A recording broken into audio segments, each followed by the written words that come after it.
Okay, part one of chapter two review. This is 2.1. First, writing statements in the if-then format. So we have to write our conditional statements so that we are taking each one of these and writing it with an if, and then the if part being the hypothesis, the then being the conclusion. Then once we do the if-then format, we're going to do the converse, which is switching the if and then the inverse, which is negating, then the contrapositive, which is doing both, and finally the biconditional, which is writing it as an if and only if statement. Now, there was some notation to go along with this, which I'll write out in a minute, but I do want to show the answers for these. So on the first one, we have the conditional statement, two lines intersect in a point. So in the if-then format, if two lines intersect, then their intersection is a point. The converse switches the if and the then, the hypothesis and conclusion. If two lines intersect at a point, then they are intersecting lines. Sometimes you have to add more words to make it grammatically correct. So then on inverse, this is negating both. If two lines do not intersect, then they do not intersect in a point. So again, that one is negating the original statement, so it's in the original order, but the word not's been added to both parts of the sentences. Then we have the contrapositive. The contrapositive does both. If two lines do not intersect in a point, then they are not intersecting lines. And then finally, the biconditional. If both the converse and the original conditional are true, then you can write something as a biconditional. Again, that goes for most things that can be written as definitions, can always be written as biconditional statements. So two lines intersect if and only if they intersect in a point.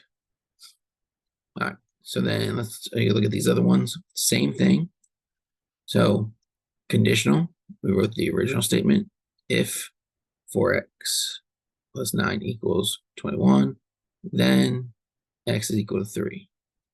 Converse, again, switched around. Inverse, negated both by crossing out the equal. And then contrapositive does both, switches and negates. And then again, biconditional does writes it as an if and only if.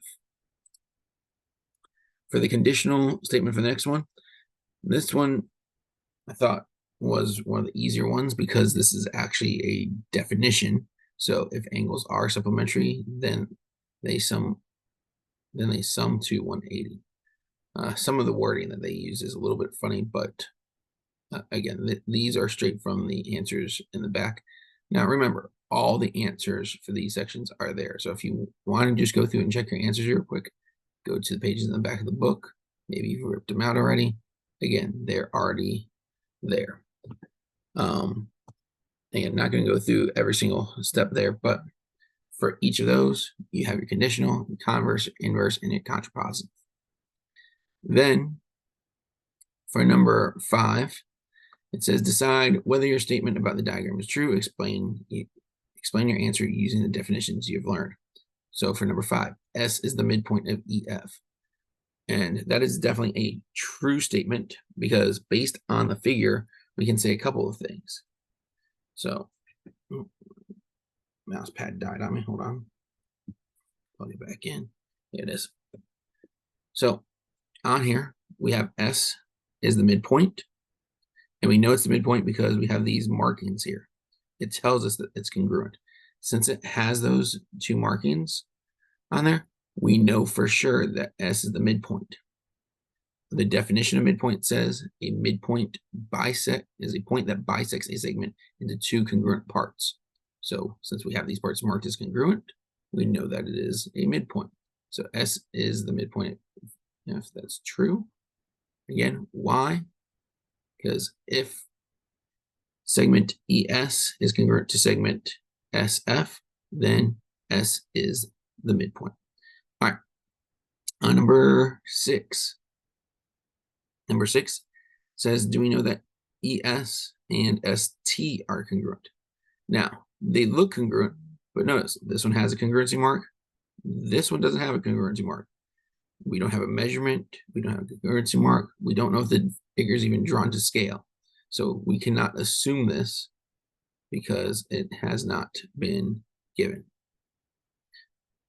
And then we have ray ST is a segment bisector of segment EF. So ray ST is bisecting EF. Why? Because it's passing through the midpoint. Again, we've already determined that S is the midpoint. And since the midpoint is a bisector, this ray is then also bisecting the segment. So we can say for sure that that is also true. Yeah. That is it for, actually, let me make sure. I believe that's it for that page. Yeah, that is it for that page. So again, the next video will go over 2.2.